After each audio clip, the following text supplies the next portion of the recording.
কুষ্টিয়া সীমান্তে বিএসএফ এর পুশিনের শিকার ১২ জন ৪০ ঘন্টা ধরে শূন্যরেখায় অনিশ্চয়তায় দিন কাটাচ্ছেন। বিজিবি ও স্থানীয়দের বাধায় তারা বাংলাদেশে প্রবেশ করতে পারছেন না। আটকে পড়াদের মধ্যে পরিচয় নিশ্চিত হয়েছে ৩ জনের।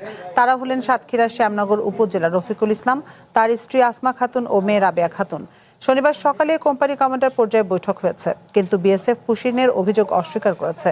তারা নাগরিকত্ব যাচাই বাছাই শেষে সিদ্ধান্ত জানাবে বলে আশ্বাস দিয়েছে। এদিকে ভোরে চুয়াডাঙ্গার দর্শনা জয়নগর সীমান্ত দিয়ে আরও ১১ জনকে পুশিনের চেষ্টা করেছে বিএসএফ। তবে বিজিবির কঠোর অবস্থানে সে চেষ্টা ব্যর্থ হয়েছে। ভোরে কুড়িগ্রামের রৌমারীতেও নারী ও শিশু সহ ৬ জনকে বাংলাদেশে পুশিনের চেষ্টা করেছে বিএসএফ।